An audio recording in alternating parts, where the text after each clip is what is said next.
News Tamil நேயர்களுக்கு வணக்கம். இந்த கோர் நிகழ்ச்சிக்கு உங்களை வரவேற்பதில் மகிழ்ச்சி. அமைச்சர்களுக்கு முதலமைச்சருடைய ஊழல் எச்சரிக்கை. எங்கள் ஆட்சியில் ஊழல் செஞ்சீங்கன்னா நீங்கள் அமைச்சராகவே இருக்க முடியாதுன்னு அமைச்சரவை கூட்டத்தில் முதலமைச்சர் நிறைய ஊழல் ஒழிப்பு தொடர்பான நிறைய அறிவுரைகளை அமைச்சர்களுக்கு வழங்கியிருக்கிறார். இது ஊருக்காகவா உள்ளபடியேவா அப்படிங்கிறதான் பொருள். தாவேக்காவிலிருந்து அண்ணன் புகழேந்திரன் வணக்கம்.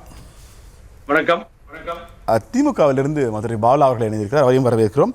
அரசியல் விமர்சகர் ஜவஹர்லால் என்ன வணக்கம். அரசியல் விமர்சகர் ஜெகதீஸ்வரன் வணக்கம். ஜெகதீஸ்வரன் எப்படி இருக்கீங்க? சென்னையில் உங்களை சந்திப்பதில் மகிழ்ச்சி. தாவேக்கா அவங்களுடைய பெரிய லெவலில் டிரைவிங் பாயிண்ட்டாக அவங்க திரும்ப பொது சமூகத்தில் வைக்கிறதுங்கிறது வந்து ஊழல் ஒழிப்பு, ஒரு நேர்மையான அரசாங்கம்ங்கிறது. ஆட்சிக்கு வந்து இந்த 2.5 மாதங்களில் அதனுடைய இலக்கை அடைஞ்சிருக்காங்களா? இப்போவும் ஒவ்வொரு அமைச்சரவை கூட்டத்திலையும் திரும்ப பிள்ளையா சொல்லி போடுற மாதிரி ஊழல் செய்யாதீங்க, ஊழல் செஞ்சீங்கன்னா நீங்கள் சரியாக இருக்க மாட்டீங்கிறது வந்து அது உண்மையிலே அதை இன்சிஸ்ட் பண்ணுறாங்களா? அது அப்படி தான் நடக்குதா? இல்லைங்க, இன்சிஸ்ட் நம்ம என்னன்னு கேட்டிங்கன்னா, இன்னுமே தமிழக வெற்றி கழகத்தை பொறுத்த வரைக்கும் தகவலாகத்தான் நமக்கு கிடச்சிட்டு இருக்கு. அதிகாரப்பூர்வமாக எதுவுமே நமக்கு செய்தியாளர்களுக்கோ இல்லை எங்களுக்கு அரசியல் விமர்சனம் யாருக்குமே வருவதில்லைங்கிறது ஒரு விஷயம். அதனால் இதையும் தகவலின் அடிப்படையில் நம்ம பேசுகிறோம். தகவல் உண்மையாக இருக்கட்டும் அப்படிங்கிற ஒரு அடிப்படையில் பேசுகிறோம். நீங்கள் வந்து மறுபடியும் முதலமைச்சர் விஜய் அவர்கள் நீங்கள் வந்து ஊழல் செய்தீர்கள் என்றால் நான் நடவடிக்கை எடுப்பேன்னு சொல்கிறாருன்னா, அப்போ வந்து ஏதோ ஒன்று ஊழல் நடந்துகிட்டு இருக்குங்கிறது தான் சிக்கலாக இருக்கிறது. ஏன்னா எதுவுமே நடக்கலப்பா அப்படின்னா அவர் என்ன சொல்லுவார்? ரொம்ப சிறப்பாக ஆட்சி செஞ்சுட்டு இருக்கீங்க, இன்னும் மேம்பட்ட ஒரு ஆட்சியை கொடுப்பதற்கு நம்ம என்ன செய்ய வேண்டுமோ அதை செய்யலாம். பட்ஜெட் கூட்டத்தொடரில் நம்ம என்னென்ன புதிய திட்டங்கள் எலெக்ஷன் மேனிஃபெஸ்டோ பற்றி என்ன கொண்டு வர போகிறோம் அதை பற்றி பேசலாம். ஆனால் 40 நிமிடம் பட்ஜெட் கூட்டத்தொடருக்காக பேசப்பட்டது 30 நிமிடங்கள் வந்து ஊழல் குறித்து தான் விஜய் அவர்கள் பேசினார்னு சொன்னீங்கன்னா, அப்போ அந்த அளவிற்கு இந்த அமைச்சர்கள் மேலே அவர்களுக்கு ஒரு கடுமையான அதிருப்தி. இன்னைக்கு ஒரு பிரபலமான வார இதழ் வந்து 5 அமைச்சர்களுக்கு குறிவைக்கப்படுகிறார்கள். அவர்கள் 5 பேருமே வந்து ரொம்ப ஸ்பெசிஃபிக்காக அவங்க வந்து பேரை நேரடியாக போட்டாட்டி கூட பால்வளத்துறை, நீங்கள் வந்து கால்நடைத்துறை, எந்தெந்த அமைச்சர்கள்லாம் ஊழலில் இருக்கிறாங்க. இன்னும் சொல்லப்போனால் காங்கிரஸ் பதவி வைக்கக்கூடிய உயர்கல்வித்துறை வரைக்கும் அதில் கூட அவங்க மனைவி தான் அந்த டிரான்ஸ்ஃபர்ஸ் அப்பாயின்மெண்ட்ஸ்லாம் பார்த்துட்டு இருக்காங்க. இதில் ஒரு பெரிய அளவுக்கு டெண்டர் போயிட்டு அந்த டெண்டர் அவங்க தான் எடுக்கிறாங்க. ஆவின் தலைவருக்கு 50 லட்ச ரூபாய் பேசப்பட்டது அப்படிங்கிற அளவிற்கு நீங்கள் ரொம்ப டீட்டெயிலாக எழுதியிருக்காங்க. அப்போ இந்த விஷயங்கள் எல்லாம் இந்த செய்திகளில் வருது அப்படின்னா நிச்சயமாக முதலமைச்சர் காதுகளுக்குமே போயிருக்கும். அது ஒன்று. இன்னொன்று நம்ம பார்த்தோம், இன்னைக்கு இந்த அரசு வழக்கறிஞர் நியமனத்தில் மிகப்பெரிய அளவு ஊழல் நடந்திருக்குன்னு நம்ம சொல்லலை. தாவேக்கோட நிர்வாகி ஞானசமுந்திரி அவங்களே போய் வழக்கு தொடுத்திருக்காங்க. அந்த வழக்கு இன்னைக்கு உயர்நீதிமன்றத்தில் வந்த பிறகு முதலமைச்சர் விஜயையும் இன்னொரு அமைச்சர் ஆனந்த் அவர்களையும் வந்து நீக்கிட்டு அந்த வழக்கு தொடர்றாங்க அப்படிங்கிறத பார்க்க முடிகிறது. என்னன்னா குற்றச்சாட்டே ஆனந்த் அவர்கள் மேலே தான். விஜய் அவர்கள் நீக்கிறது கூட சரி, ஏதோ லாஜிக் இருக்குது, அவர் மேலே குற்றச்சாட்டு வைக்கல. சொல்லப்போனால் அவங்க பேட்டி கொடுக்கும்போது கூட இது அண்ணனுக்கு தெரியாமல் கூட நடந்திருக்கலாம்னு சொல்கிறாங்க. அந்த இதை கூட நம்ம அவங்களுக்கு பெனிஃபிட் ஆஃப் டவுட் அவங்களுக்கு கூட கொடுப்போம். ஆனால் குற்றச்சாட்டு வைத்ததே அமைச்சர் ஆனந்த் அண்ணன் தான் 5 லட்சத்திலிருந்து 30 லட்சம் வரைக்கும் வாங்குறார், அவர் தான் எல்லா மாவட்ட செயலர் மூலையும் வாங்கிட்டு இருக்காருன்னு சொன்ன பிறகு அந்த அமைச்சருக்கு நாங்கள் வந்து வெளியே நாங்கள் அந்த பேரை நீக்கிறோன்னு சொல்வது எப்படிங்கிறது தெரியல. அந்த வழக்கு டீட்டெயிலாக நம்ம பார்க்க வேண்டிய அவசியம் இருக்கிறது. ஆனால் குற்றச்சாட்டு அவருமே தான். ரொம்ப நிறைய பேர் ரொம்ப ஈஸியாக கடந்து போகிறாங்க. இது என்னங்க ஒரு அலிகேஷனான்னு சொல்கிறேன். இது என்ன பொறுத்த வரைக்கும் ஒரு லார்ஜர் லெவல் பெரிய பிரச்சனை. ஏன்னா நீங்கள் ஜுடிஷியரியில் இந்த அளவுக்கு ஒரு கரப்ஷனை விட்டீங்க அப்படின்னா அப்பாயிண்ட் ஆகிற பப்ளிக் ப்ராசிக்யூட்டர்ஸ், ப்ளீடர்ஸ், கவர்மெண்ட் ப்ளீடர்ஸ் எல்லாருமே நாளைக்கு குற்றம் செய்பவர்களுக்கு கூட உறுதுணையாக போவாங்க. உதாரணத்துக்கு ஒரு கஞ்சாவை போதையை ஒழிக்கணும்னு விஜய் அவர்கள் குரல் கொடுக்குறார். ஒரு கஞ்சா வியாபாரி வந்து எனக்கு பெயில் வேணும்னு சொல்லிட்டு பிபிட்ட பேசுகிறாரு. பிபிட்ட பேசுவா, பிபி எதிர்க்காம இருந்தால் பார்த்துக்கப்பா அப்படின்னா பிபிக்கு எவ்வளோங்க கரெக்ஷன் கொடுத்தா கரெக்ட் பண்ணுவானா அப்படின்னா அவர் ஒரு 30 லட்சம் கொடுத்துட்டு வந்திருக்காருப்பா, நீ ஒரு 2-3 பேச அவர் ஒத்துக்குவார். இது நடக்கும். இது வந்து ஒரு இடத்தில் மட்டுமல்ல, எல்லா மாவட்டங்களுக்கும் எல்லா மாவட்ட செயலர்களும் இந்த மாதிரி காசு வாங்கிட்டு தான் போட்டிருக்காங்க. ப்ளீடர்ஸ்க்கு காசு வாங்குறாங்க, அடிஷனல் ப்ளீடர்ஸ் காசு வாங்குறாங்க. எல்லா பொறுப்புகளுக்கும் மாவட்ட செயலர்கள் மீறி எதுவுமே நடக்கலை. இது நேரடியாக போயிருக்கு அப்படின்னா இது பெரிய அளவு ஜுடிஷியலில் இவ்வளோ பெரிய கரப்ஷன் ஏற்பட்டிருக்கு. ஆனால் விஜய் அவர்களுக்கு குறித்து நடவடிக்கை எடுக்க மாட்டார், கண்டு காணாமல் இருப்பார், இல்லை வந்து செய்திகளில் மட்டும் தான் வரும் அப்படிங்கிறதே பெரிய கேள்வியாக இருக்கிறது. இன்னைக்கு வந்து நீங்கள் அமைச்சர் ஆனந்த் அவர்கள் வகிக்கக்கூடிய 2-3 துறைகளில் அறப்போரிக்கும் தொடர்ச்சியாக பல விஷயங்களை எக்ஸ்போஸ் பண்ணிகிட்டே இருக்காங்க. அது ரொம்ப குறிப்பாக வந்து நீர்வளத்துறையில் நீங்கள் வந்து செட்டிங் டெண்டர் போடுறாங்கன்னு சொல்கிறாங்க. நீங்கள் பொறியாளர் அவர்கள் என்ன சொல்கிறார்? பொள்ளாச்சியில் பொறியாளர் ஒப்பந்தக்காரர்கள் நேரடியாக நீங்கள் வந்து சந்திக்க வேண்டும் சொல்கிறார். சந்திக்க வேண்டிய நோக்கமோ அவசியமோ என்ன அப்படிங்கிற கேள்வி இருக்குது. 5 லட்சம் ரூபாய்க்கு போகிற செட்டிங் சின்ன டெண்டர்ஸ்க்கெல்லாம் அரை மணி நேரம், ஆக்சுவலாக ரூல் படி 15 நாட்கள் டைம் கொடுக்கணும். இந்த 15 நாள் டைம் கொடுத்தா யார் வந்து தகுதியாளர்கள் விண்ணப்பித்து அதெல்லாம் பண்ணணும். ஆனால் 30 நிமிஷத்துக்குள்ளே நீங்கள் டெண்டர் ரிலீஸ் பண்ண 30 நிமிஷம் டாக்குமெண்ட் அப்லோட் பண்ணணும். இது எப்படி பாசிபிள் அப்படிங்கிற கேள்வி இருக்குது. இது ரொம்ப ஸ்பெசிஃபிக்காக இருக்கன்துறை போன்ற பஞ்சாயத்து திருநெல்வேலி மாவட்டத்தில் என்ன சொல்கிறாங்கன்னா, அந்த பஞ்சாயத்தை சேர்ந்தவர்கள் மட்டும்தான் டெண்டர்லேயே பார்ட்டிசிபேட் பண்ணணும். அந்த மாவட்டம் கூட விட்டுட்டாங்க. திருநெல்வேலி மாவட்டம் கூட இல்லை. ஆக்சுவலாக உங்களுக்கு டெண்டர் ப்ராசஸ்ங்கிறது என்ன? யார் வந்து குவாலிட்டியாக பண்ணுவாங்க, யார் குறைச்ச காசுக்கு பண்ணுவாங்க, அதுதான் அந்த அடிப்படையே. ஆனால் இருக்கன்துறை பஞ்சாயத்தில் 2 சுடுகாட்டுக்கான வேலைகள் நடக்குதுன்னா அந்த சுடுகாட்டு அந்த ஊரை சுற்றி இருக்கிற ஊராட்சி மன்ற தலைவர் டிசைட் பண்ணுவார். பட் அவங்க மட்டும் டிசைட் பண்ணால் போதுமானது ஒரு டெண்டர் போட்டுருக்காங்க. இதெல்லாம் தொடர்ச்சியாக கேள்வி எழுப்பப்படுகிறது. ஆனால் பதில் வருகிறதுனா பதில் வரல. ஜூலை 1ஆம் தேதி அமைச்சர் ஆனந்த் அவர் கொடுத்த ஒரு ப்ரெஸ் ரிலீஸில் என்ன சொல்கிறாங்கன்னா, இதெல்லாம் இருக்காது, உதாரணத்திற்கு திருநெல்வேலி மாவட்டத்தில் நடக்கிற வேலைகளுக்கு கன்னியாகுமரி மாவட்டத்தில் கூட டெண்டர் கோரலாம் சொல்றார். இப்போ இந்த டெண்டர் பஞ்சாயத்து இதெல்லாம் போயிட்டு இருக்க ஒரு பக்கம் பார்க்கின்றோம். இன்னொரு பக்கம் நீங்கள் துறை ரீதியாக டிரான்ஸ்ஃபர்ஸில் அப்பாயின்மெண்ட்ஸ் நிறைய ஊழல் நடக்குதுங்கிற செய்திகள் குற்றச்சாட்டுகள் வந்துட்டு இருக்கு. இதெல்லாம் பார்க்கும் பொழுது விஜய் அவர்கள் ஒருவேளை அவருக்கு பெரிய ஆசை இல்லை, அவர் நான் வந்து ரொம்ப நேர்மையாக இருக்கேன்னு சொல்லி நினைச்சாலும் தன்னோட அமைச்சரவையில் நிறைய ஊழல் புகுந்து விளையாடிட்டு இருக்கு. அப்போ அதை தடுப்பதற்காக நீங்கள் ஊழல் செய்யாமல் இருக்க வேண்டும்ங்கிறத சொல்லியிருக்கலான்னு பார்க்கிறேன். ஒன்று. இன்னொன்று, நீங்கள் எலெக்ஷன் மேனிஃபெஸ்டோவில் சொன்ன இப்போ எல்லாத்தையும் செய்ய வேண்டிய அவசியம் இல்லை. ரெண்டு முக்கியமான விஷயம் லோகாயுக்தா குறித்து அந்த எலெக்ஷன் மேனிஃபெஸ்டோவில் பேசியிருக்காங்க. இன்னும் சொல்ல போனால் போன ஆட்சியிலுமே முதலமைச்சர் ஸ்டாலின் அவர்கள் பேசினார். பட் ஆனால் பெருசாக எஃபர்ட்ஸ் ஒன்றும் போடல. அதே மாதிரி சேவை பெறும் உரிமை சட்டத்தை நாங்கள் கொண்டு வருவோம். நீங்கள் வந்து அரசு துறைகளில் நடக்கிற லஞ்சத்தை ஒழிப்பதற்காக அது பெரிய சர்வர்கள் நிவாரணம் இல்லாட்டியும் கொஞ்சம் படிப்படியாக லஞ்சத்தை குறைக்கக்கூடிய ஒரு சட்டமாக இருக்கும். அந்த சட்டங்கள் குறித்தெல்லாம் ஏன்னா மக்கள்கிட்ட அவர் பேச சொல்றாரு. நீங்கள் வந்து யாரும் லஞ்சம் கேட்டால் அண்ணன் பேரை சொல்லுங்கன்னு சொல்லி சொல்றாரு. அண்ணன் பேர் சொன்னாலும் எதுவும் நடக்காது. அண்ணன் சொல்லிட்டு போயிடுவாருமா, நாங்கள் தானே கஷ்டப்படுவோம், இப்படி தான் பேசுவாங்க. அந்த ஒரு அரசு ஊழியராக இருந்தாலும் உண்மையிலேயே அரசு அலுவலகங்களில் லஞ்சத்தை ஒழிக்க வேண்டும் என்று விஜய் அவர்கள் நினைத்தால் உடனடியாக எப்படி தகவல் பெறும் உரிமை சட்டம் இருக்கோ அதே மாதிரி சேவை பெறும் உரிமை சட்டத்தை கொண்டு வந்தால் நடக்கலாம். இந்த தேர்தல் இந்த பட்ஜெட் கூட்டத்தொடர் கூட கொண்டு வரலாம். அந்த மாதிரியான ரிஃபார்ம்ஸ்க்கு போகாமல் சும்மா மேடையில் முழங்குறதும் நெரேட்டிவாக செட் பண்ணுறதுனால பெரிய மாற்றங்கள் ஏற்பட்டுமாங்கிறது எனக்கு தெரியல. இல்லை, இவங்களுடைய ஊழல் ஒழிப்புங்கிறத உண்மையிலேயே இந்த ஆட்சியினுடைய ஒரே மையச்சரடா தாவேக்கா நம்புறாங்களான்னு கேட்குறேன். இல்லைங்க, அதை அவங்க பெரிய லெவலில் நம்புறாங்க. நீங்கள் வந்து இன்னும் சொல்ல போனால் சில நேரங்களில் நாங்கள் இந்த காசை கொடுக்காம சாதிச்சிட்டோம் அப்படின்னு சொல்லி செய்திகள் வரதை பார்க்கின்றோம். பட் நான் நேரடியாக எந்த பயனாளர்களையும் பார்க்கல. இப்போ இன்னொன்று, இப்போ நான் 2 ஸ்பெசிஃபிக்காக டிபார்ட்மெண்ட் சொல்கிறேன். இப்போ ஆர்டிஓ அலுவலகம் நிறைய நம்ம பழகிறோம். நீங்கள் அங்கே வந்து ஊழலே இல்லாமல் போயிடுச்சா? இல்லை. நீங்கள் பத்திரப்பதிவு துறையில் சொல்கிறாங்க நீங்கள் வந்து ஆன்லைனில் பண்ணிக்கலாங்கிறது ரொம்ப வருஷமாக இருக்குது, புதுசெல்லாம் கிடையாது. இவங்க தான் எல்லாம் புதுசாக கண்டுபிடிச்ச மாதிரி. ஆனால் கடைசியில் அந்த பட்டன் அமுக்கணும் இல்லை, அவர் சொல்லுவார், இப்போ நீ 4 ரூபா கொடுத்துட்டு போயிட்டு 5 ரூபா கொடுத்துட்டு போயிட்டு இதை சொல்லுவார். இது நடந்துகிட்டு இருக்கா இல்லையா அப்படிங்கிறத சிக்கல். நீங்கள் இந்த 2 இடத்துலையும் நீங்கள் வந்து லஞ்சத்தை ஒழிக்கணும்னா 2 விஷயம் பண்ணணும்.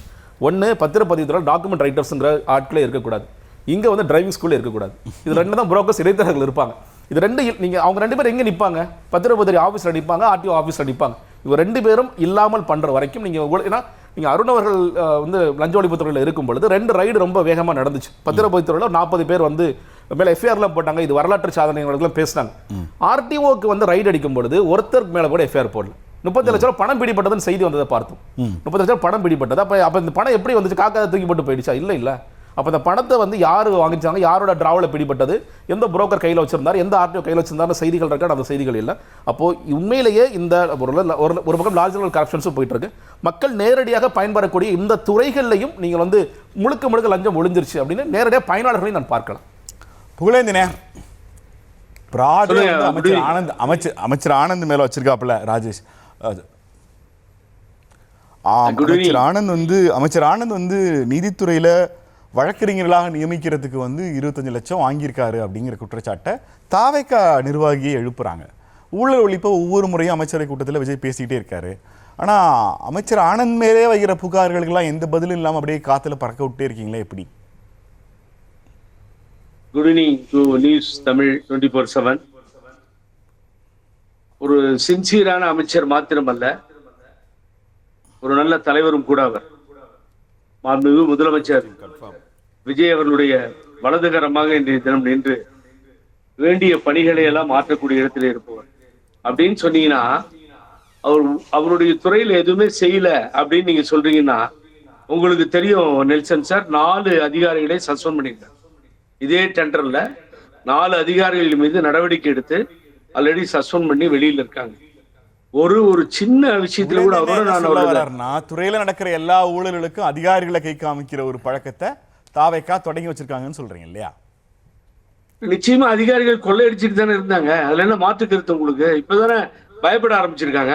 நீங்க இன்னும் ஒரு ஸ்டெப் மேல போனீங்கன்னா நான் அதை அக்செப்ட் பண்ணிக்குவேன்னு கேட்டீங்கன்னா, இப்ப உங்களுக்கு மனசு வரமாட்டேங்குது.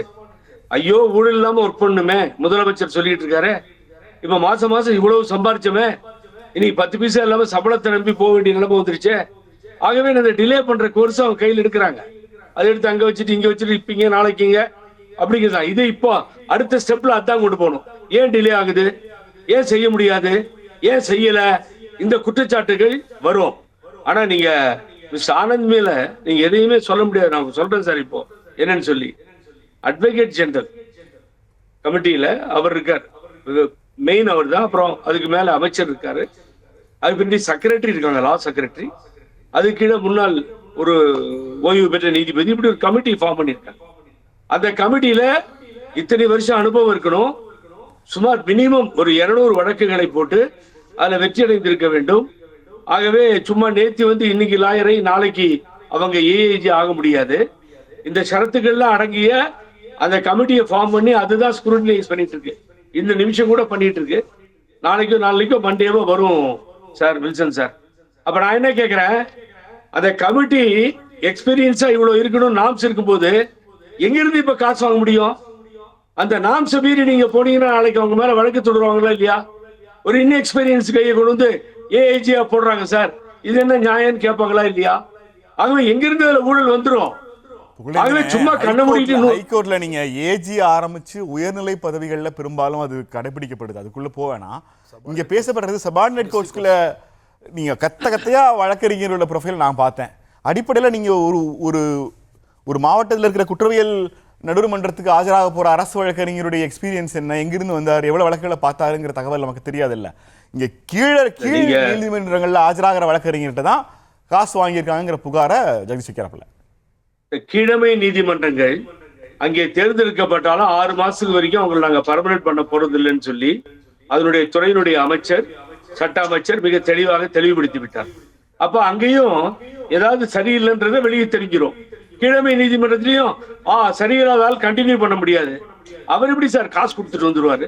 நான் உயர் நீதிமன்றத்துக்கு போனா என்னுடைய காசை வாங்கிட்டு போஸ்டிங் போடுறீங்கறாங்க. தாவேக கவர்மெண்ட் காசை வாங்கிட்டு போஸ்டிங் போடுறாங்க, அதை நிரூபிக்க முடியுமா? பண்ணுங்கன்ற யாரோ ஒரு லேடி ஆனந்த் சார்கிட்ட வந்து மினிஸ்டர்கிட்ட வந்து மாண்புமிகு அமைச்சர்கிட்ட வந்து தாவேகாவுடைய பொதுச்செயலாளர்கிட்ட வந்து கேட்கிறப்போ அவர் திருப்பி அனுப்பிச்சார், போமா அதெல்லாம் இங்க நடக்காது, எக்ஸ்பீரியன்ஸ் ஆளுங்க தான் போடுறாங்க, நீ கண்ணாப்பின்னு போட முடியாதுன்னு விரட்டி அடிச்சிருக்கலாம். அதுக்காக அவங்க போய் ஏதாவது ஒரு கேஸ் வேணும்னு போட முடியும். யார் மேல வேணாலும் யார் கேஸ் போடலாம். You must prove the case. Very important sir. ஈஸியா சொல்லிட்டு போறது இல்ல. ஆகவே மாண்புமிகு முதலமைச்சர் அவர் சொன்ன மாதிரி உள்ள என்ன நடந்ததுன்னு தெரியாது. ஆனா தலைப்பா நம்ம எதை எடுத்துட்டோம், ஊழல் நடக்கக்கூடாது என்று எச்சரித்தார் அப்படின்னு சொல்லி முதலமைச்சரை போடுறோம். இது எச்சரித்திருந்தாலும் அது இல்லாமல் இருந்தாலும் ஊழலுக்கு எதிர்ப்பான ஒரு முதலமைச்சரை கொண்டுதான் இந்த அரசு இயங்குகிறது என்பதை நீங்க தெளிவாகவே தெரிந்து வைத்துக் கொண்டிருப்பீர்கள். ஆனா லா டிபார்ட்மெண்ட்ல ஊழல் நடக்குதுன்னு சொல்றது பச்சை போய், அதை நம்பவே நம்பாதீங்க. யாராவது இருந்தா நெல்சனுக்கு டைரக்டா போன் அடிச்சு, சார் இது கீழமை நீதிமன்றத்துல டிஸ்ட்ரிக்ட் கோர்ட்ல இல்ல கீழே இருக்க மேஜிஸ்ட்ரேட் மாதிரி கோர்ட்ல போட்டிருக்காங்க, காசு கொடுத்தேன்னு சொல்ல சொல்லுங்க. காசு கேட்டாங்கன்னு கோர்ட்னு பேர் வச்சிருக்கோம், நீங்க பாட்டு எங்க திருப்பி விடாதீங்க. உங்களை சொல்ல sir court, I am not coating you, நான் ஜெனரலா கோர்ட்ன்றேன். அப்ப நீங்க தானே ஜட்ஜி இப்ப கோர்ட்டுக்கு. அம்மா காலத்திலே சார் அமைச்சர்கள் வந்து எப்படி இருந்துச்சுன்னா, மந்திரினா மந்திரி கரெக்டா இருக்கணும் சொல்றது கேட்டு, இல்லைன்னா எந்திரினாங்க. சொன்னா சொன்னதான் முடிஞ்சு போச்சு. இங்கேயும் முதலமைச்சர் அப்படிதான் வான் பண்றாரு.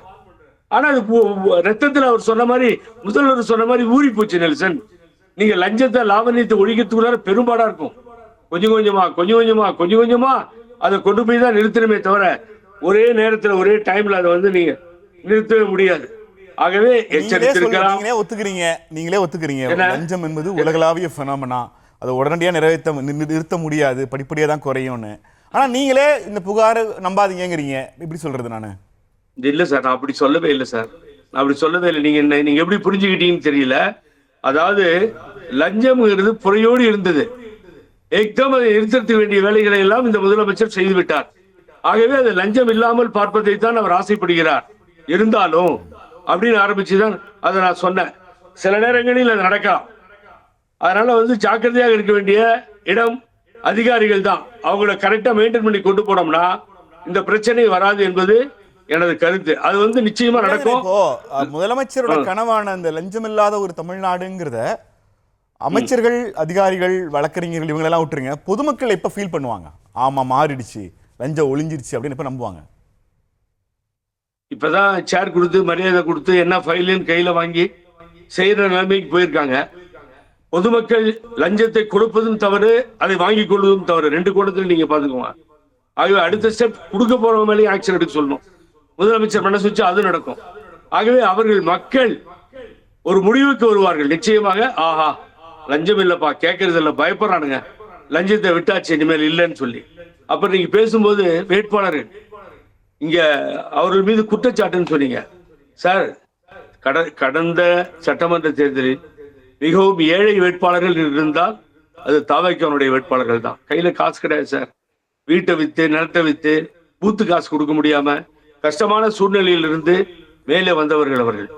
ஆகவே அப்படிப்பட்ட நிலையிலே வந்த இளைஞர்கள் தான் அதிகமாக இடம்பெற்றிருக்கின்ற ஒரு காட்சியை மாண்புமிகு தமிழக முதல்வர் தாவேகா அரசில் பார்க்க முடிகிறது. ஆகவே அவ்வளவு சீக்கிரம் இந்த அமைச்சர்கள் ஊழல்னு போக மாட்டாங்க. ஒரே ஒரு லேடி அவர் ஆனந்த் அண்ணன் மேல வேணுனே போடப்பட்ட வழக்கை பற்றி தான் பேசுகிறோமே தவிர வேறு யாரையும் இங்கே குறை சொல்லி பேசவே முடியாது. எந்த காலத்திலும் அது ஈடுபடாது. பழனியில ஒண்ணு நடந்துச்சுன்னாங்க, காதுல வாங்கிக்கலான்னு தெரியல, காதுக்கு வந்துச்சான்னு தெரியல. என்னது இந்த பழனி தண்டாயுதபாணி சுவாமி நிலத்தை 100 கோடி ரூபாய் நிலத்தை 2 கோடி ரூபாய்க்கு வித்திருக்காங்கன்னு சொன்னாங்க. ஒரு மேட்டர் வந்துச்சு. நீங்க உங்க காதுக்கு வந்திருக்காது, அது பொய்யா தான் இருக்கும் இல்லையா? இல்ல, காதுக்கெல்லாம் வந்துச்சு. அது ஒருத்து மற்றதெல்லாம் போலீஸ் விசாரணை கோர்ட்டுன்னு உட்கார்ந்துட்டு இருக்கு. ஆகவே அந்த கோர்ட்ல நடக்கிறத இந்த கோர்ட்ல டிஸ்கஸ் பண்ணோம்னா எந்த கோர்ட்டு உத்தரவு போடுன்னு எனக்கு தெரியாது. ஆகவே that is pending before the court. So we don't disclose that. பேசலாம் ஜவஹர்லால். தேங்க்யூ. நீங்க சொல்ற இந்த ஊழல் இல்லாத அரசாங்கம் நாங்கள் எப்போ பார்ப்போம்? பார்த்துக்கிட்டே தான் இருக்கிறோம். 60 வருஷமாக தமிழ்நாடு ஊழலில் அப்படியே ஆறு மாதிரி போயிட்டு இருந்தது. 60 நாள்லேயே வந்து முழுமையாக சரி பண்ண முடியாது. ஆனால் சரி பண்ணிக்கிட்டு வர்றாங்கங்கிறதுல மாற்று கருத்து இருக்க முடியாது. பள்ளி கல்வித்துறையில் ரெனிவல் பள்ளிகளுக்கு 10 பைசா வாங்காமல் ரினியூவல் பண்ணியிருக்காங்கங்கிறது அந்த ஒவ்வொரு பள்ளியினுடைய நிர்வாகிகள் பேசுனதை பார்த்தோம். ஆம்னி பஸ் ஓனர்கள் இன்றைக்கி பேசுகிறாங்க, நாங்கள் ஃபீஸ் மட்டும் கட்டிட்டு நாங்கள் வந்து எந்த எக்ஸ்ட்ரா பணம் எதுவுமே கொடுக்கலங்க, நாங்கள் வந்து வந்துட்டோம் அப்படின்னு சொல்கிறாங்க. இதுதான் ஊழல் ஆட்சி இல்லாத ஆட்சிக்கு ஒரு முன்னுதாரணம். எல்லாத்துலேயுமே பலனடைஞ்ச ஆட்கள் முதலாளிகளாகவே இருக்காங்களா? இப்படி முதலாளி அடுத்துதான் மக்கள் கிட்ட வரும். ஸ்கூல் ஓனர்ஸ், பஸ் ஓனர்ஸ் அடுத்துதான் மக்கள் கிட்ட வரும். அதனுடைய பயன் எப்போ வரும்னா மக்கள் கிட்ட அடுத்த வருட காலங்களில் வரும். நீங்க இதே மாதிரி வந்து இப்போ வந்து தீபாவளி, பொங்கல் அந்த மாதிரி சமயங்கள்ல நீங்க முன்னாடி மாதிரி 2000 4000 பஸ் கட்டணத்தை உயர்த்தினாங்கன்னா அப்போ நீங்க கேட்கலாம். அந்த நிலைமைக்கெல்லாம் இப்போ வராது. அவர் என்ன சொன்னார் முதல் கூட்டத்தில், முதல்ல வந்து பதவி ஏற்கும் போதே என்ன சொன்னாருன்னா, முதலமைச்சர் விஜய், நம்ம ஆட்சிக்கு வந்துட்டோன்ட்டு நீங்கள் கட்சிக்காரங்க ஏதாவது ஆட்டம் போடணும்னு நினச்சிங்கன்னா மறந்துடுங்க. அப்போ முதல்ல அமைச்சரவை கூட்டத்தில் என்ன சொல்கிறாரு, அறிவுறுத்துறார், நீங்கள் நம்ம வந்துட்டோம், நம்ம ஜாக்கிரதையாக இருக்கணும், ஊழல் இல்லாத ஆட்சியை கொடுக்கணும்னு சொல்கிறாரு. ரெண்டாவது வந்து அரசல் புரசலாக சில தகவல்கள் வந்திருக்கலாம். ஒரு தனிப்பட்ட மனிதர் எல்லாருமே புனிதராக இருக்க முடியாது. அந்த அடிப்படையில் எச்சரிக்கை கொடுக்கிறாரு, ஊழல் இல்லாமல் செய்யணும், அப்படி யார் ஊழல் செஞ்சாலும் அவர்கள் தண்டிக்கப்படுவார்கள், சிறையில் அடைக்கப்படுவார்கள். ஒரு முதலமைச்சர் இது வரைக்கும் புரட்சி தலைவர் எம்ஜிஆரா இருக்கும், புரட்சி தலைவர் அம்மாவா இருக்கட்டும், கருணாநிதியா இருக்கட்டும், ஸ்டாலினா இருக்கட்டும், ஊழல் இல்லாத ஆட்சியை கொடுப்பான்னு ஒரு வாக்குறுதி கொடுத்துருக்காங்களா? கொடுத்ததில்லை. ஆனால் இவர் கொடுக்குறார். இதை தான் மக்கள் விரும்பினாங்க, அதுக்காக தான் ஓட்டு போட்டாங்க. அதை நிலைநிறுத்துறதுக்காண்டி தான் அவருடைய கருத்தை ஆணித்தரமாக பதிவு பண்றாரு. அவர்கிட்ட கேட்டீங்க பழனி கோயிலை பத்தி என்ன சொல்லுங்க. அந்த விஷயத்துல ஏப்ரல் மாசமே அந்த பார்ட்டி வந்து ஒரு டைரக்ஷன் வாங்கிட்டாங்க கோர்ட்ல. அதை எதிர்த்து போனதே இந்த அரசாங்கத்தினுடைய அறநிலைத்துறை தான். எதிர்த்து போய் ஜூன்ல போறாங்க, ஜூலை 2 வந்து அவங்க வந்து நோட்டீஸ் கொடுக்குறாங்க, அதை கேன்சல் பண்ணணுங்கிறாங்க, அதை ரிஜிஸ்டர் பண்ணுறதுக்காக. அதற்கு பிறகுதான் இந்த சம்பவங்கள் நடக்குது. இந்த சம்பவங்களுக்கு யாருன்னா அங்கே இருக்கக்கூடிய நிர்வாக ரீதியிலான இருக்கக்கூடியவர்கள். இதற்கும் அமைச்சருக்கும் இல்லை இந்த ஆட்சிக்கும் நீங்கள் இந்த மொட்டைக்காலுக்கும் மொட்டை தலைக்கும் முழங்காலுக்கும் முடிச்சு போடுற மாதிரி இன்றைக்கு இந்த திராவிட கட்சிகளுடைய தலைவர்கள் திராவிட கட்சிகளுக்காக பேசக்கூடியன்னா சொல்றாங்களே தவிர அதுல எந்த உண்மையும் இல்லை. ரொம்ப சிம்பிள்ண்ணே. பழனி மேட்டர்ல ஏதோ அது ஒரு ஊழலே இல்லைன்னு வச்சுக்கோ, அது நம்மளே தப்பா புரிஞ்சுக்கிட்டோம்னு வச்சுக்கோங்க. யார் இந்த 100 கோடி ரூபாய் நிலத்தை 2 கோடி ரூபாய்க்கு வாங்க முயற்சி பண்ணதுங்கிற அந்த பினாமி நபரை ஏன் பேரை சொல்ல மாட்டேங்கிறீங்க? அது நல்ல கேள்விதான், கூடிய விரைவில் நல்ல கேள்வி. திமுக ஆளுங்கன்னா டப்புன்னு மாட்டி விட்டுருக்கலாம், நீங்க ஏன் மாட்டி விடல? அதுல வந்து இந்த ஒரு பத்திரிகையில் வந்தது, நான் இந்த இடத்துல சொல்லக்கூடாது நினைக்கிறேன். அது திமுகவினுடைய அந்த பகுதியைச் சேர்ந்த முன்னாள் அமைச்சர் பெயர் அதில் வந்திருக்கு. அதை நான் சொல்லக்கூடாதுன்னு விரும்புகிறேன். அவருடைய பெயர் சக்கரை போல இனிக்கக்கூடியவர் பெயர் வந்திருக்குது. அதனால வந்து அது போல கோர்ட்ல இணைக்கக்கூடியவர் வந்து திமுக ஆட்சியில் எழுதி வாங்காம தாவக ஆட்சிக்கு வந்து எழுதி வாங்கியிருக்காங்கிறீங்க இல்லையா? வந்தது பத்திரிகையில பாருங்க, நான் வேணா எடுத்து வேணா காட்டுறேன். அதனால நீங்க இவ்வளவு தெளிவா பத்திரிகையில வந்து தப்பிச்சிட்டீங்க.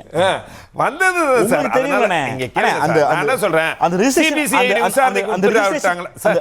அந்த சிபிசிஐ விசாரணைக்கு உத்தரவிட்டாங்களா? அந்த ரெஜிஸ்டர் சஸ்பெண்ட் பண்ணிட்டாங்களா? நடவடிக்கை எடுத்துட்டாங்களா? அந்த நிலத்தை அரெஸ்ட் பண்ணிட்டாங்களா? நிலத்தை வாங்குன அந்த 3 பேர்ல ஒருத்தர் வேட்டி சட்டை கருப்பு அவ்வளோ அழுக்கா இருக்கு, செருப்பு இல்லாம நிக்கிறாருண்ணே. அவர் எப்படி 2 கோடி ரூபா கொடுத்து வாங்கியிருக்க முடியும்? என்னண்ணே நமக்கு இப்படி அதை பார்த்தாலே நமக்கு தெரியாது ஏதோ ஃபோர்ஜரி நடந்திருக்குன்னு. இப்போ அவங்கள பிடிச்சி உட்கார வச்சுட்டு கோயில் நிலத்தை இவங்க ரிஜிஸ்டர் பண்ணி கொடுத்ததே தப்பு தான். அது வந்து கடந்த காலத்திலேயே, நீங்க கடந்த திமுக ஆட்சி காலத்திலேயே அது ஏற்பாடு ஆயிடுச்சு, டைரக்ஷனே வாங்கிட்டு அந்த பார்ட்டி பழனி மேட்டர் எடுக்கிறேன்னு சொல்லும் போதே எனக்கு தெரியும் இந்த பதில் அங்கதான் போய் நிற்கும். இல்ல அது நான் உண்மையை தான் சொல்றேன். அதனால இன்னைக்கு நான் ஒரு 2 விஷயம் சார், அதாவது வந்து அவர் வந்து முதலமைச்சர் ஒரு தெளிவா இருக்கார், ஊழல் இல்லாத ஆட்சியை கொடுக்கணும், நாம நீண்ட காலம் தமிழகத்தில் ஆட்சி செய்யணும், மக்களுக்கான திட்டங்களை கொண்டு வரணும்.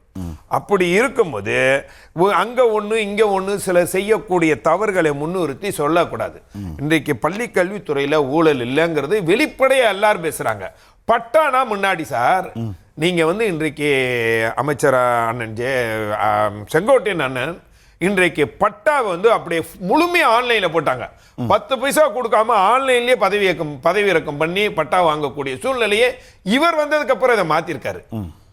இதெல்லாம் வந்து ஒரு புதுமை, புரட்சி. இதெல்லாம் நீங்க வந்து மக்கள் வந்து அனுபவிக்கிறாங்க, ஏத்துக்கிறாங்க. இப்போ பத்திரப்பதிவுக்கு போனா காசு வாங்கல, இது ரிஜிஸ்டர், இது நம்ம தாசில்தார் ஆபீஸுக்கு போனா 10 காசு வாங்கல, இது ரேஷன் கடைக்கு போனா காசு வாங்குறது இல்ல, கரெக்டா அளவு நிறுத்து போடுறான், மக்கள்கிட்ட இதெல்லாம் போய் சேருது இல்ல. அப்ப மக்கள் வந்து இதை பயனடைறாங்கள. கடந்த காலங்களில் என்ன ஆச்சு, ஊழல் செய்யறதுக்காண்டி ஒரு தலைமை இருக்கும், அந்த தலைமை ஒருத்தருக்கு உத்தரவு எடுக்கும், குறுநில மன்னர்களாக பணம் பட்டுவாடா இருக்கு. அப்படியே வாங்க, நீங்க ஒன்றே ஒரு சதுப்பு நிலத்துல கட்டடம் கட்டுவதற்கு, கால ராம்சார் நிலங்கிறதுல கட்டடம் கட்டுவதற்கு எந்த அனுமதியும் இல்லை. அந்த பள்ளிக்கரணை நல்லாவே தெரியும், அது நம்ம அறப்போர் இயக்கம் அதுக்காண்டி பெரிய அளவில் இதுனாங்க. அதை அந்த கடந்த காலத்தில் திமுக ஆட்சியில் அனுமதி கொடுத்தாங்களா? அதை வந்து இந்த ரத்து செய்திருக்காங்களா? ரத்து செய்தாங்களா? அதுக்கு எத்தனை ஆயிரம் கோடி ப்ராஜெக்ட், அது எவ்வளவு உங்க கமிஷன், அதை முழுமையாக ரத்து செய்திருக்காங்க. ஈசிஆர் அந்த மேம்பாலம் 2000 கோடி ரூபாய், அதில் 30% அதிகமாக போட்டிருக்கிறதாக வந்து இன்னைக்கு தெரிய வந்து அந்த டெண்டரை ரத்து பண்ணியிருக்காங்க. அப்போ நீங்க முழுமையாக அவங்க என்ன நினைக்கிறாங்கன்னா, நீங்க 60 வருஷம் ஊழலை வந்து 60 நாளில் தடுத்துட முடியாது, ஆனால் அதற்கான நடவடிக்கையில் போய்கிட்டு இருக்கிறாங்க அப்படிங்கிறதுனால ஒன்னே அதே அரசு வழக்கறிஞர் விஷயத்தில் நான் சொல்லிடுறேன். இன்னைக்கு கோர்ட்டு சொல்லியிருக்காங்க சார், இந்த அரசு வழக்கறிஞர் நியமனத்தில் மெரிட் அடிப்படையில் போடப்பட்டிருக்குது, ரொம்ப பாராட்டத்தக்கதுன்னு கோர்ட்டு சொல்லியிருக்குது. அப்ப என்ன வேணும்?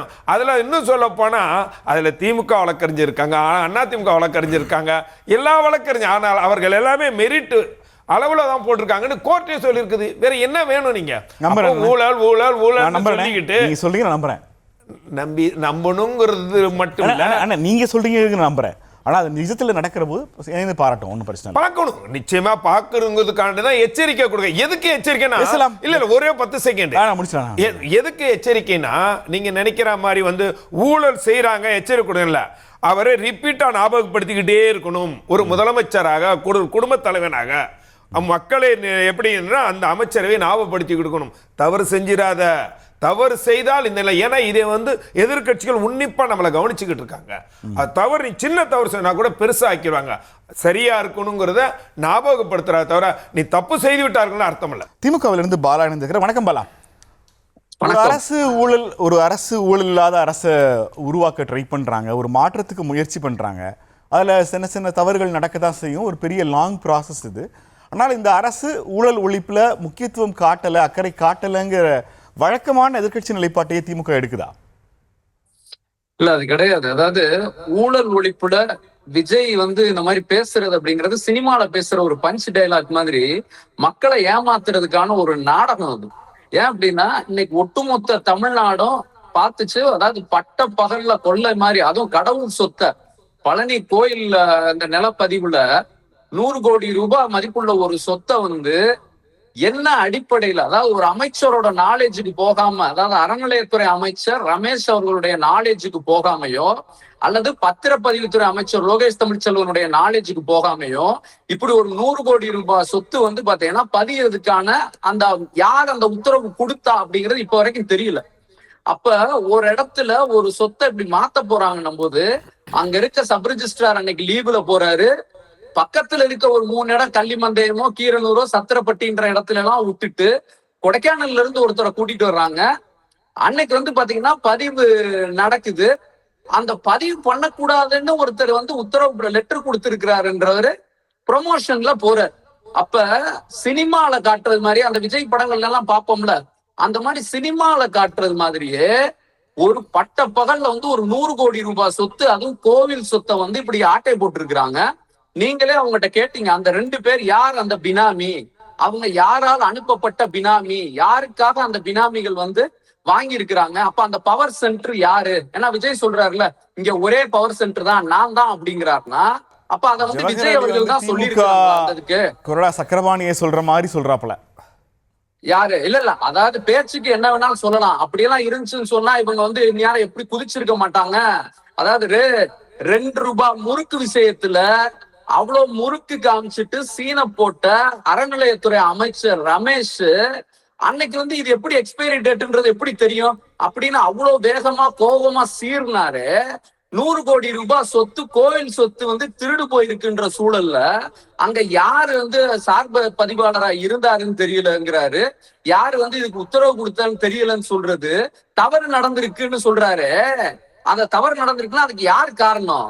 யார் அந்த பினாமிகள்? அது யார்? விஜய் போன் பண்ணி சொன்னாரா? ஆதவ் அர்ஜுனா அவங்களுக்கு போன் பண்ணி சொன்னாரா? இல்ல புஷியானந்த் சொன்னாரா? யாரு சொன்னதன் அடிப்படையில நீங்க அங்க வந்து பதிவு பண்ணி கொடுத்திருக்கீங்க. அப்ப 2 ரூபாய் முறுக்குகளை மட்டும் அவ்வளவு வீரத்தை காமிச்ச நீங்க இதுல வந்து அந்த மாதிரி பேச்சே காணாமே இப்ப வரைக்கும் வந்து பாத்தீங்கன்னா இவங்க ஊழலுக்கு எதிர்ன்னு சொல்றது, கோயில் சொத்து விவகாரத்துல அந்த அளவுக்கு வீரமா பேசலையே. அப்ப ஊழலுக்கு எதிரானவர்கள்னு சொல்றது வந்து ஒரு போலி. அதே மாதிரிதான் இவங்களுடைய இந்த அதாவது அதாவது அரசு வழக்கறிஞர்கள் நியமனம் அப்படிங்கிறதுல இவங்க கட்சியை சார்ந்தவரை தான் சொல்றாங்க. 5 லட்சத்துல இருந்து 30 லட்சம் வரைக்கும் லஞ்சம் வந்து வாங்கிட்டு தான் போட்டிருக்கிறாங்க. அது ஒவ்வொருத்தரும் கோயம்புத்தூர்ல இருக்க அமைச்சர் வந்து பரிந்துரை கடிதம் கொடுத்திருக்கிறாரு. காங்கிரஸ் சார்பா நாங்க கொடுத்ததுக்கெல்லாம் கொடுத்துட்டோங்க, கவனிக்க வேண்டியதெல்லாம் கவனிச்சுட்டு ஆனா எங்களுக்கே போடல அப்படின்னு வெட்ட வெளிச்சமா இது வரைக்கும் எந்த ஒரு ஆட்சியிலையும் இது போன்ற அதாவது ஒரு அறநிலையத்துறையிலயோ ஒரு அதாவது சட்டத்துறையிலயோ இப்படி ஊழல் வந்து நடந்ததே கிடையாது. இன்னும் சொல்ல போனா அன்னைக்கு வந்து லோகேஷ் தமிழ்ச்செல்வன் அவர் பேசுறாரு, நாங்க வந்து தவறு நடந்திருக்கு அப்படின்னு சொல்றாரு. லோகேஷ் தமிழ்ச்செல்வனுடைய பத்திரப்பதிவு துறையில கடந்த வாரம் டிரான்ஸ்பர் வந்து போட்டிருக்கிறாங்க. ஃபுல்லா டிரான்ஸ்பர் நான் நேர்மையா போடுறேன் அப்படின்னா என்ன செய்யணும்? கவுன்சிலிங் மூலமா டிரான்ஸ்பரண்டா எல்லாத்துக்கும் தெரியறது மாதிரி இந்த இடம் ஓப்பனா வேக்கண்டா இருக்கு, இது அப்ளை பண்ணுங்க, இந்த படி கவுன்சிலிங் படி உங்களுக்கு கிடைக்கணும்னு இருக்கணும். அப்படி எந்த நடைமுறையுமே பின்பற்றப்படாம இவங்களா அமைச்சரை பார்த்து உத்தரவு வாங்கிட்டு வர்றாங்க. அப்ப பத்திரப்பதிவு துறையில இருக்கக்கூடிய பொறுப்புகளுக்கு பூராமே அமைச்சர்கிட்ட போய் கடையில போய் காசு கொடுத்து பொருள் வாங்கிட்டு வர்றதுன்றது மாதிரி இவங்க போயிருக்கிறாங்க. அப்ப அது வந்து ஊழல் கிடையாதா? இப்ப பத்திரப்பதிவு துறையில வந்து இவங்க ஊழல் இல்லைன்னு சொல்லிட முடியுமா? இல்ல இவங்க அந்த அரசு வழக்கறிஞர் நியமனத்துல இல்லைன்னு சொல்லிட முடியுமா? இல்ல இதே விஜய் கரூருக்கு வந்தப்ப பாட்டு பாடினார்ல, பாட்டிலுக்கு 10 ரூபாய் இருக்குன்றதெல்லாம் இன்னைக்கு விக்னேஷ் அவர் என்ன சொல்றாரு? இன்னைக்கு இதே பாட்டிலுக்கு வந்து பாத்தீங்கன்னா 20 ரூபாய் வரைக்கும் லஞ்சம் வாங்கிட்டு இருக்கிறாங்க ஒவ்வொரு டாஸ்மாக் கடையிலையும். அதுக்கு வந்து கேட்டா விக்னேஷ் அமைச்சர் என்ன சொல்றாரு? இது சினிமால மாதிரி ஒரே நாள்ல சரி பண்ண முடியாது அப்படின்னா திமுக ஆட்சியில வாங்கின 10 இல்ல திமுக ஆட்சியில வாங்கின 10 ரூபாய்ங்கிறது டாஸ்மாக் பணியாளர்களுடைய ஊதிய உயர்வு கடந்த 25 ஆண்டுகளா இல்லாமல் இருந்ததை தடுத்து நிறுத்தி அவங்களுக்கு ஊதிய உயர்வு கொடுத்திருக்காங்க. ஊதிய உயர்வு கொடுத்ததன் வாயிலாக அந்த 10 ரூபாய் குறைக்கிறத நிப்பாட்டிருக்கோம். எஸ் ஹலோ பாலா, கேக்குதா? நான் பேச கேக்குதா பாலா? இப்பதான் கேக்குது. இல்ல அவர் என்ன சொல்றாருன்னா, டாஸ்மாக் விஷயத்துல கடந்த ஆட்சி அந்த 20 ரூபாய்க்கு என்ன காரணம் சொன்னாங்களோ அந்த காரணங்களை இல்லாமல் ஆக்கணும்னா டாஸ்மாக் பணியாளர்களுக்கு முறையான ஊதியம் கொடுக்கப்படணும். அவங்களுக்கு ஊதிய உயர்வை இப்ப போட்டிருக்கோம், படிப்படியா அந்த 10 ரூபாய் 20 ரூபாய் குறையுங்கிறாப்ல.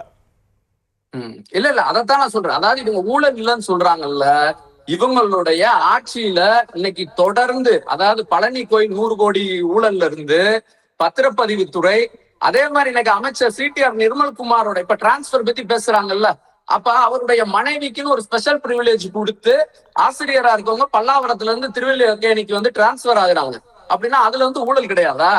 இது எல்லாத்தையும் தாண்டி விஜய் ஆட்சி ஊழலுக்கு எதிரா அப்படின்னு சொல்றதே ஒரு நாடகம்ங்கிறதுக்கு ரொம்ப ரொம்ப பெர்ஃபெக்ட் எக்ஸாம்பிள் என்ன அப்படின்னா, 40 கோடி ரூபாய் வாங்கினேன்னு குட்கா ஊழல்ல சம்பந்தப்பட்ட புதுக்கோட்டை விஜயபாஸ்கரை அவர் எம்எல்ஏ பதவி வந்து ராஜினாமா பண்ணிட்டு நீங்க தாவேக்கால சேர்க்கிறீங்க அப்படின்னா ஊழலுக்கு எதிரானவர்னு நீங்க எப்படிங்க பேசலாம்?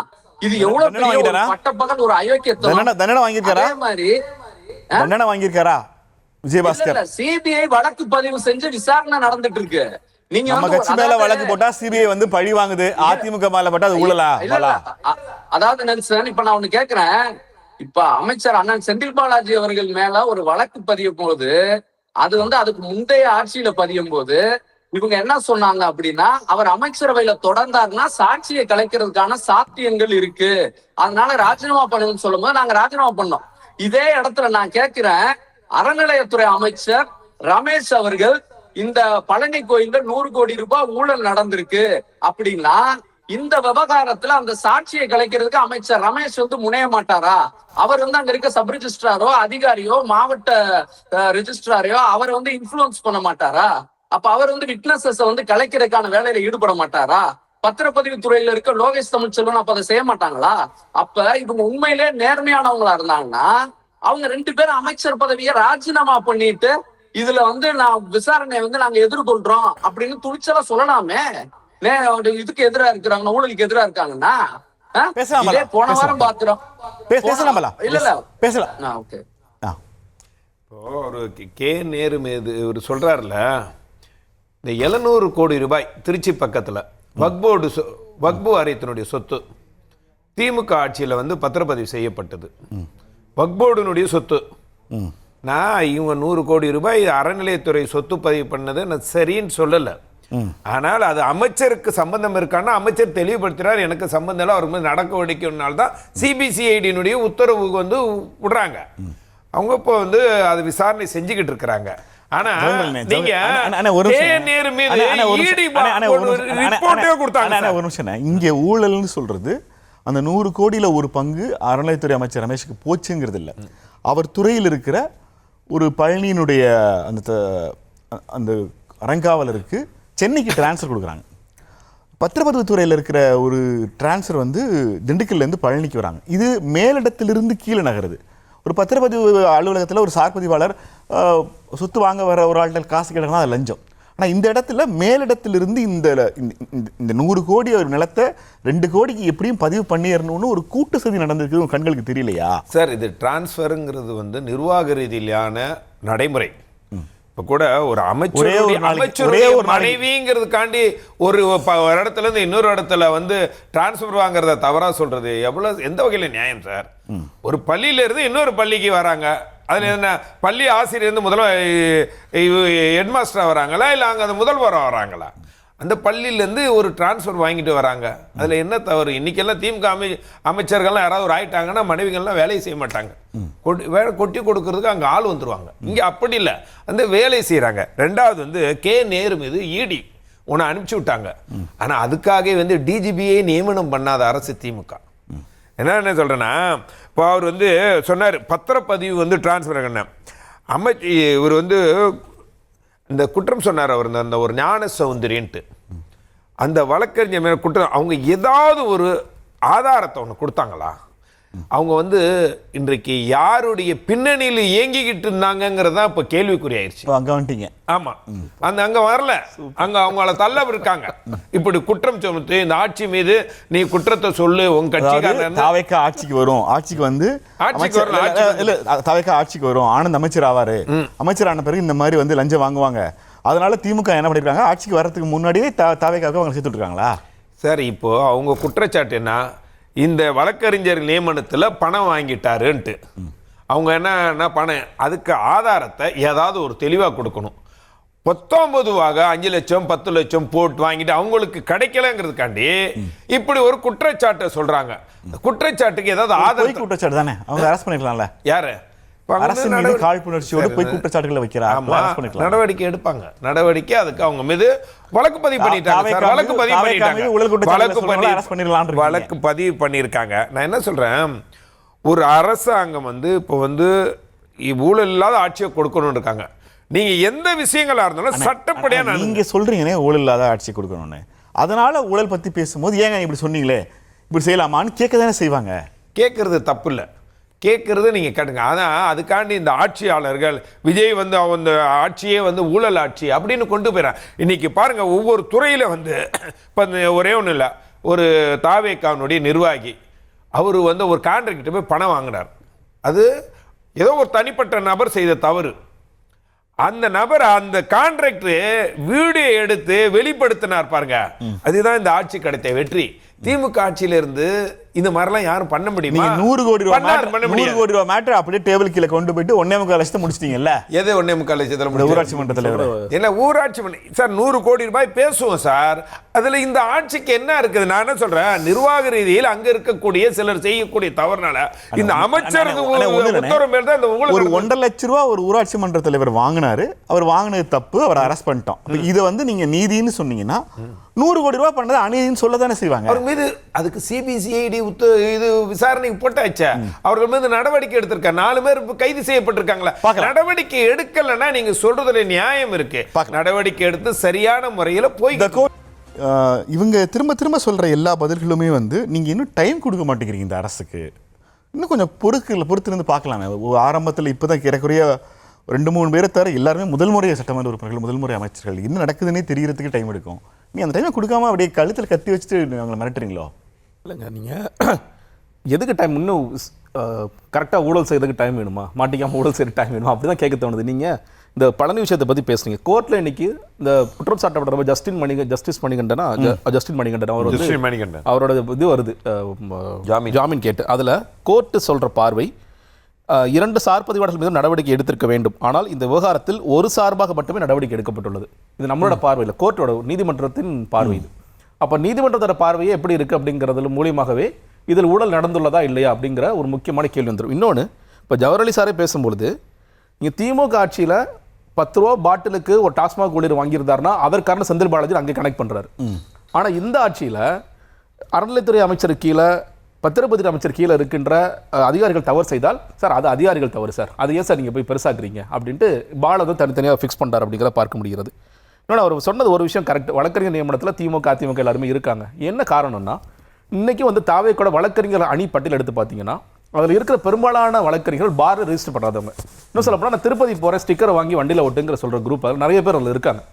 இந்த வழக்கறிஞர் நியமனத்தில் அடிப்படையாக 7 வருடமாவது உங்களுக்கு அனுபவம் இருக்கணும், அப்போ தான் நீங்கள் வந்து ஆக முடியுங்கிறதுனால அவங்கள்ட்ட இல்லை, ஆட்கள் இல்லாத காரணத்தினால எப்படி சட்டமன்ற உறுப்பினர்களுக்கு 100 பேரை வேறு கட்சியிலேருந்து தூக்கிட்டு வந்தாங்களோ அதே மாதிரி இதற்கும் ஆட்களை எடுக்கிறாங்க.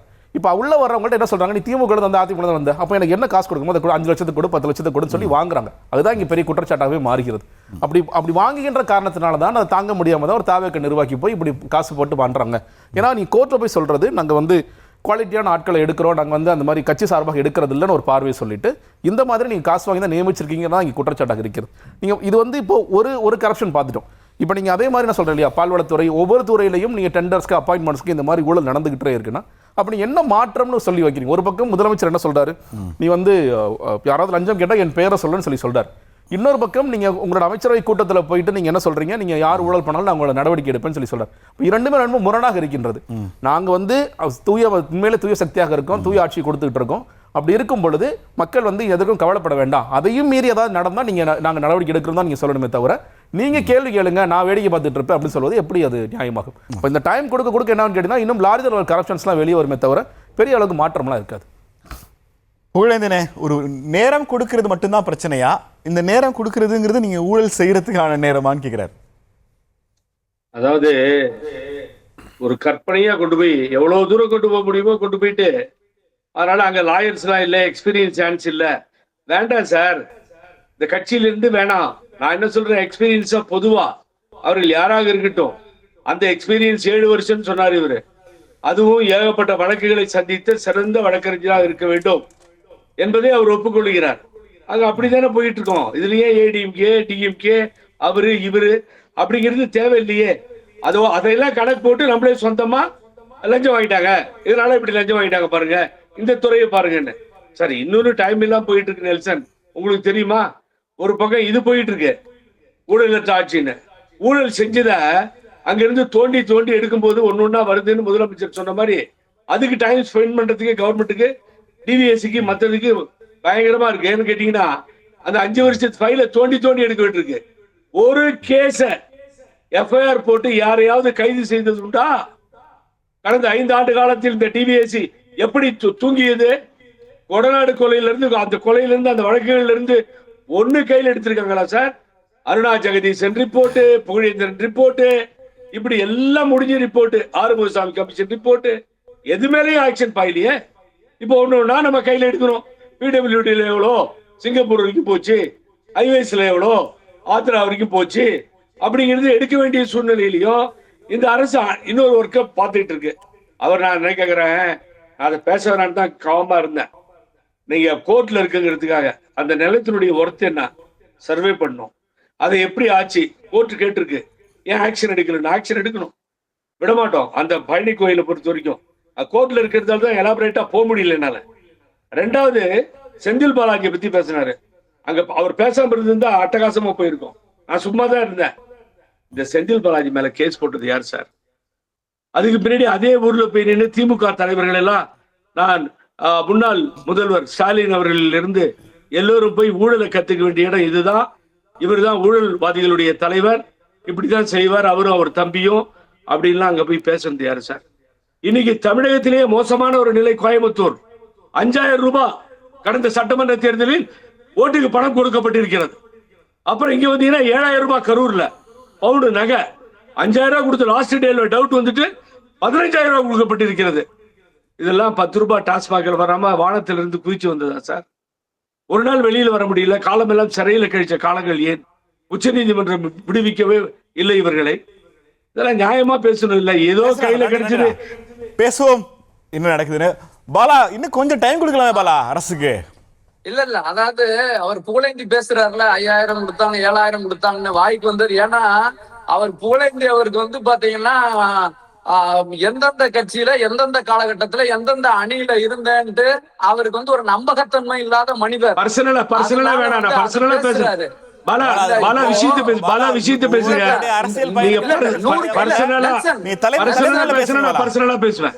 பர்சனலா பேசலாம். என்ன பர்சனலா என்ன விஷயம்? டாபிக் என்னவோ பேசணும். டாபிக் என்னவோ அதை பார்த்து பேசுறீங்க. ஆகவே நீங்க தவறா பேசுறீங்க, நானும் பேசுறேன். வேற வழி இல்ல, எனக்கு வேற வழி இல்லாம நான் பேச வேண்டி வரும். பல பேர்த்த பாத்துருக்கேன், பேசாம போங்க நீங்க. அப்புறம் நெல்சன், நான் பாயிண்ட்க்கு வரேன்.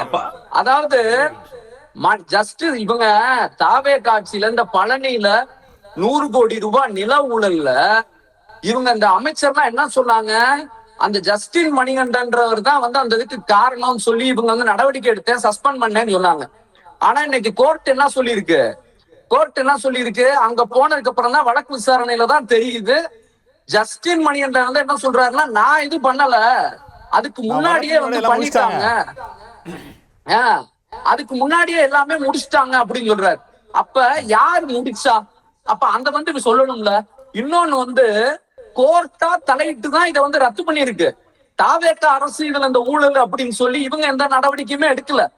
எப்ப 100 கோடி ஊழல் குற்றச்சாட்டு சொல்லும் போது இந்த அமைச்சர் ரமேஷ், அறநிலையத்துறை அமைச்சர் என்ன செய்யறாருன்னா, சமூக ஊடகங்கள்ல யாரு கருத்து சொல்றாங்களோ, எங்க இதுல கூட தம்பி சதீஷ் சூர்யான்னு சொல்லி இன்னும் 2-3 பேர் மேல இப்படி யாரெல்லாம் சும்மா அதை பத்தி கமெண்ட் பண்ணாங்களோ அவங்ககிட்ட வந்து வேகமா வந்து வழக்கு பாயின்னு மிரட்டுறாரு. அப்ப நீங்க நேர்மையான ஆளா இருந்தா இதுல ஊழல்ல சம்பந்தப்பட்டது யாரு, அந்த 100 கோடி ரூபாய் அப்படிங்கிற விஷயத்தை நன்றி பாலா. இந்த கேள்விகளுக்கான பதிலை நம்ம தொடர்ந்து தேடுவோம். எல்லாத்தையும் வந்து சொல்றதுக்கு தகுதியே விஜய் ஊழல் ஒரு செந்தில் பாலாஜிக்கு சிறையில் இருக்கும்போது சம்பளத்தை கொடுத்து வச்சிருந்த ஆட்சி அது. அதனால அவரு கேட்ட புகழேந்தி அண்ணன் கேட்கக்கூடிய கேள்வி என்ன, ஒரு நியாயமான ஒரு சட்டப்பூர்வமான வித்தியை சொல்றாரு. அதை விட்டு தனிப்பட்ட ஒரு தாக்குதல் இது வந்து ரொம்ப தவறான இருக்கும். அதாவது கொஞ்சம் டைம் கொடுக்குறாங்களான்னு கேட்குறான்னு நீங்க சொல்றீங்க. டைம் கொடுக்குறன்ட்டு ஊழல் செய்வதற்கான டைம் இந்த அரசாங்கம் கேட்கல. நீங்க அதாவது வந்து ஒரு ஆட்சிக்கு ஊழலை ஒழிப்பதற்காக அதுக்கு தான் டைம் கேட்குறாங்க. சில துறைகள் ஊழல்கள் என்று நம்ம நண்பர் சொன்னார். எந்த அடிப்படை ஆதாரம் இல்லாமல் அந்தந்த துறையில் ஊழல், இந்த துறையில் ஊழல்னு கணக்கு போட்டு சொன்னார். எந்த துறையிலும் ஊழல் இருந்தால் ஆதாரப்பூர்வமாக நீங்கள் சட்டப்படி நீங்கள் அணுகலாம். அதை விட்டு இந்த அரசாங்கத்தை மீட்டு நீங்கள் அவதூறை பரப்ப சொல்லி நிகழ்ச்சியில் நம்மோடு பங்கெடுத்த நால்வருக்கும் இந்த கோட் பணமாக நன்றி தெரிவித்துக் கொள்வது. இன்னொரு சந்திக்கலாம். நன்றி, வணக்கம்.